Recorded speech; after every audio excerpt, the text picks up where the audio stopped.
big film, from what I could tell, basically in Hollywood, was A Single Man in 2009, directed by Tom Ford, starred Colin Firth. So my first question about that is, how did you get onto that film? Because from, obviously, I was just checking like what you've done in your career and things, and obviously you did previous things, but that was a huge film with a big director, and obviously Colin Firth is one of the biggest actors. Yeah, it was a huge jump on my career. I've done 2 small films before, 1 TV show, at the BBC, But yeah, it was suddenly, I was 27 and I was very lucky, I was very lucky, which it doesn't happen very often. And, it's, basically the story goes that I did a film with a friend of mine that is from North Wales, Edwards, and and we went to the Arctic Circle with him, and that film got selected at Edinburgh as one of the Trailblazers movies, and I went there to show the film and so on, and then in the line of a cinema at 12 o'clock at night, after having watched 5 movies, I went to the 6th movie that day, and it was a surprise film. And the line on the queue, I started talking to the person next to the door to me that also, next to me, that it was also alone and going to see a surprise movie, So, and we started chatting, and she happened to be a producer that had an amazing film called Billy the Kid, a documentary that it's a masterpiece. And we started chatting, and she knew a lot of the DPs. She was from New York, and and we started chatting. We became friends after that, and after watching the movie, after hanging out a few times, and then literally a few months later, maybe a year later, I was passing by New York, and I met her for a coffee, and I gave her my showreel. Those times, that was 2007, 2008, and those times that were on DVD showreel, And I gave her my reel, and she's like, yeah, great, And then I was lucky enough that 5 days later they called her for a producer friend of hers from LA. That girl, by the way, is Chene Carasawa, who I adore. And the producer Bob Salerno called her, who was producing Tom Ford's movie, and said, look, we've been watching everyone's reel in LA, and we don't like it. We're looking for new ideas because Tom wants someone that is young, that is bold, that is creative, that has a European kind of artistry, and that is available and it can shoot fast and is not too expensive. And it was and she was like, oh, you know what? You should have a look at this reel. So she sent my reel over, and Tom Ford watched it on a lunch break by luck, also because he was bored at that point. And then he's like, watch it for 2 minutes, and straight, and it was like, I want this guy.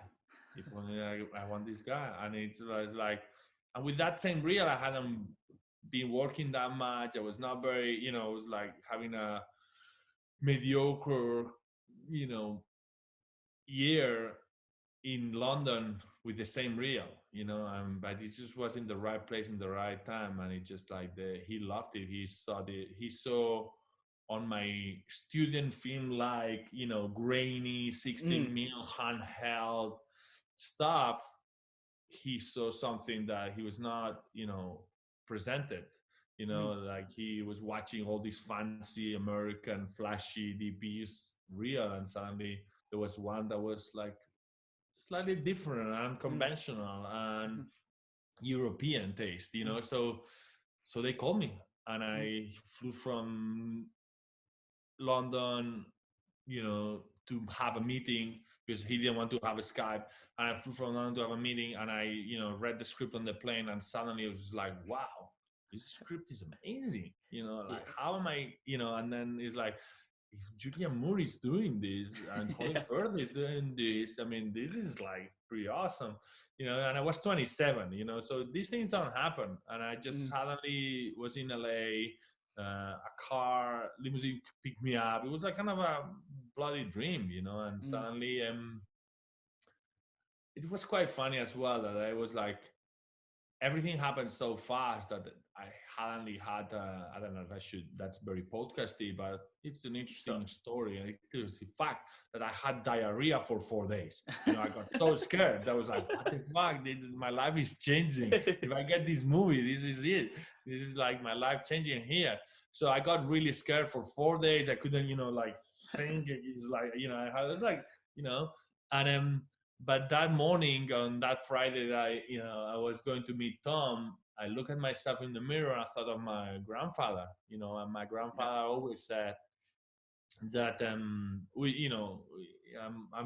called Edu because of my grandfather. It was Hmm. Eduardo, Hmm. and so my grandfather always used to say that everyone in life has a chance, a possibility once in their life where their life could totally change, and it's on them, and it's on those people that can take that chance and make the most of that chance are the ones who like they go up Hmm.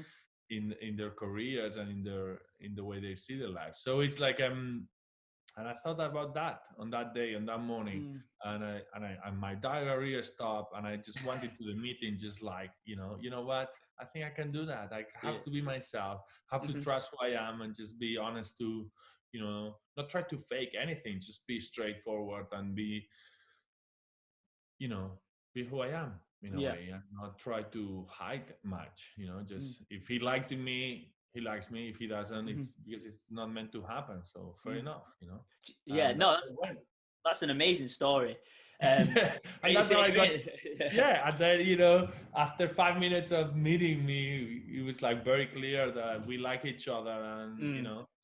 and Do you think but I was in the right time in the right place at the same Mm. time, because it was like it's all about that, had I meet him, or had I had this real 10 weeks before, he would have said, oh, I think this is perfect, but like Mm. it was like 6 weeks away from shooting, so he was getting nervous. He needed a DP, and he Yeah. didn't like anyone, so it's like, you know what, I'm gonna take this chance.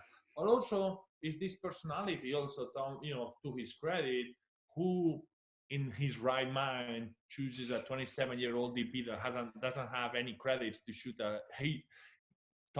his first movie as Mm. a director, Mm. big gamble. With he was putting himself $5 million, and he was Mm. the main producer, and he had the balls, but the courage, but also like the vision, and the Mm. clarity to just like, and the confidence on himself Mm. to say like, look, Yeah. I'm gonna go there.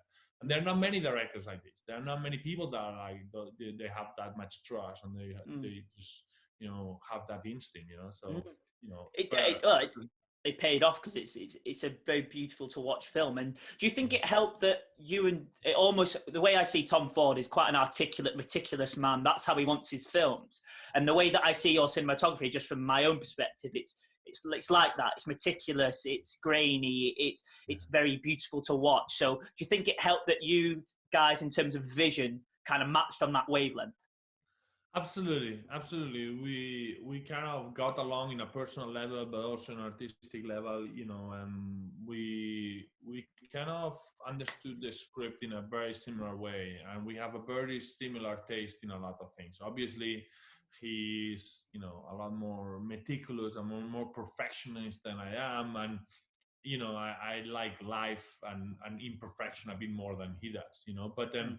But we understood each other. We were talking the same language, and obviously it was a good. I mean, also everything happened very quickly. You have to remember that this movie was $5 million, Mm. 23-day shoot. So it's like boom, boom, boom. Mm-hmm. And it's like but it was an incredible experience, and it obviously changed my life from then Mm-hmm. on. It's like there's not you know a month that happens without when I don't when they don't hire me because of that movie as well. Like this is Mm. one of the movies that changed my life, and Mm. the biggest jump for sure. Yeah, cool. Great. And the movie itself, it's quite a lot of the color and the cinematography. It's quite desaturated, almost. And then obviously, when Colin Firth's character gets excited, or there's that rush of color, obviously that's to do with the color grading and whatnot. But do you have to, as a cinematographer, visualize that while you're shooting to see how that's going to be portrayed on screen? Did you have to think about them things? Because obviously I've never seen a film do that before, like when that rush of color when someone like gets excited Colin Firth's character. So did you, while you were shooting that, to think, how's this going to be looked at on screen? I mean, to be honest, it was already on the script, that Right. fact, and you're right. It's kind of interesting to tell the story of a character, and how he sees life and how he emotes to what is happening to him, and do it through color. It's pretty, out there, brilliant in conceptually, Mm-hmm. but we obviously it's all done in the DI, so it's like. And we knew that saturation was one way of telling the story, as well. So at the end of the day, you shoot it, you don't have to think too much. Obviously, you have to put things that are colorful, so it changes. And and it was done in post, it was done in, which I always think that for me, for my, obviously Tom did it at the end and his score, but like I wish it was a bit more subtle, a bit more Mm-hmm. less on the nose, and a Mm-hmm. bit more like a feeling that you don't know what had just happened. I don't know exactly, and you have to play back almost. Mm-hmm. It's a bit like, it's out there. Mm-hmm. It's pretty ballsy, but it's dumb, and I agree. It's a brilliant idea, and it's a Mm-hmm. brilliant path, to tell that story.